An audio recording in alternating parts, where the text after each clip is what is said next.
جلدوں میں چھپی ہے مصنف عبدالرزاق کے نام سے. اس میں تحریر فرماتے ہیں حضرت سیدہ فاطمہ الزہرا رضی اللہ تعالی عنہا نے انتقال کے وقت اپنے شوہر شیر خدا امیر المومنین مولا علی مرتضیٰ کرم اللہ تعالی وجہ کریم سے اپنے غسل کے لیے پانی رکھایا اور پھر آپ نہائیں اور اپنے کفن کے کپڑے منگوائے. چنانچہ موٹے کپڑے آپ کو لا دیے گئے. آپ نے ان کپڑوں کو اپنے مبارک بدن پر زیر تن فرمایا اور آپ نے کپڑے پہننے کے بعد ہونوں کی خوشبو لگائی.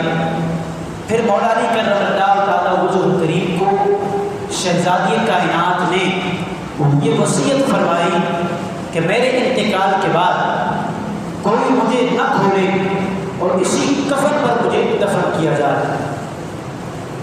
راوی کہتے ہیں اس حدیث پاک کے کہ میں نے پوچھا کیا کبھی کسی اور نے بھی ایسا کیا ہے جو آپ کر رہی ہیں؟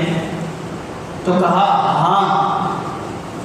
ابن کثیر یعنی ہاں فرمایا کہ کثیر ابن عباس رضی اللہ عنہما نے بھی ایسا ہی کیا اور انہوں نے اپنے کفن کے کنارے پر یہ لکھا کہ شہیدہ کثیر ابن عباس اللہ الہ الا اللہ.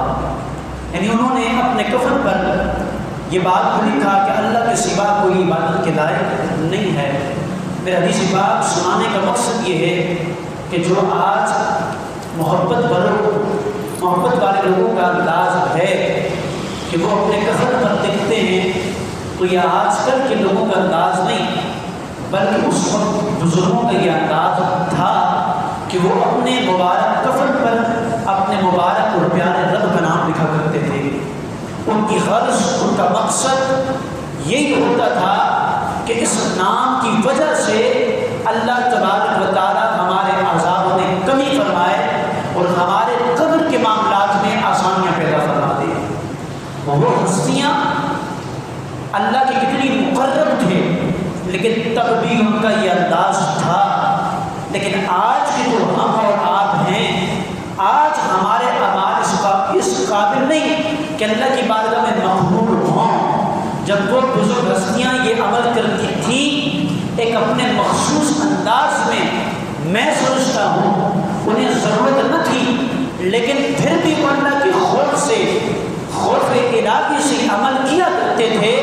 تو آج کے معاشرے میں خوف خدا تو اپنی جگہ ہمیں ان الفاظ اور ان عمل کی ضرورت ہے کہ تاکہ یہ کلمات لکھے جائیں اور ان کلمات کی وجہ سے اللہ میری اور آپ کی بخشش و مغفرت فرما دے اور اللہ تبارک و تعالیٰ اس عمل کی وجہ سے میرے اور آپ کے قبر کے معاملات میں آسانیاں پیدا فرما دے. آگے فرماتے ہیں میرے کریم مصطفیٰ سنیے حدیث پاک جو میں اور آپ اپنے قبروں کے مردوں کے اندر عہد نامہ رکھتے ہیں. حدیث پاک سرکار دو عالم صلی اللہ علیہ وسلم نے ارشاد فرمایا جو ہر نماز میں سلام کے بعد یہ دعا پڑھے جو ہم عہد نامہ میں لکھا ہوا وہ پڑھتے ہیں یہ دعا پڑھے وہ پوری دعا پڑھ کر سنائی. اور امام طاؤوس علیہ رحمہ وہ فرماتے ہیں اب وہ کیا فرماتے سنیے گا. امام طاؤوس کہتے ہیں کہ وصیت کے مطابق یہ عہد نامہ لکھ کر انہوں نے فرمایا کہ میرے کفن پہ رکھ دینا. یعنی ان بزرگوں کا بھی یہی انداز تھا کہ کریم آقا نے فرمایا یہ عمل جو کرتا رہے یا یہ پڑھتا رہے ہر نماز کے بعد یہ عہد نامہ قبر کے اندر لے کر چلا جائے تو فرشتے بروز قیامت یہ لے کر اس کی بارگاہ میں پہنچیں گے اور یہ ان کے لبوں پر صدائیں بلند ہوگی کہ کہاں ہے عہد نامہ لکھنے والے کہاں ہے عہد نامہ پڑھنے والے. تو انہیں یہ آواز دے کر بلایا جائے گا. امام طاؤوس فرماتے ہیں کہ جب یہ فرمان سنا تو میری یہ وصیت ہے کہ جب میں مروں تو میری قبر پر عہد نامہ ہو. اور وہی بزرگوں کا انداز آج تک مسلمانوں کا ہے اور میں سمجھتا ہوں کہ بروز قیامت تک قیامت جب تک قائم ہوگی یہی بزرگوں کی محبت کرنے والوں کا انداز جاری و ساری رہے گا. اور اس کی وجہ سے اللہ تبارک و تعالیٰ ان کے معاملات میں آسانی پیدا فرمائے گا. آگے علامہ شامی فرماتے ہیں کہ جب میت کا انتقال ہوتا ہے تو اس کی پیشانی پر انگلی سے بسم اللہ الرحمن الرحیم لکھ دیا جاتا ہے، اور فرماتے ہیں کہ لکھ دینا چاہیے، اور سینے پر لا الہ الا اللہ محمد رسول اللہ یہ لکھ دیا جائے، اور فرماتے ہیں کہ تحریر غسل کے بعد ہو اور کفن دینے سے پہلے ہو۔ یعنی بزرگوں کا یہ فرامین ہے، کتابوں کے اندر موجود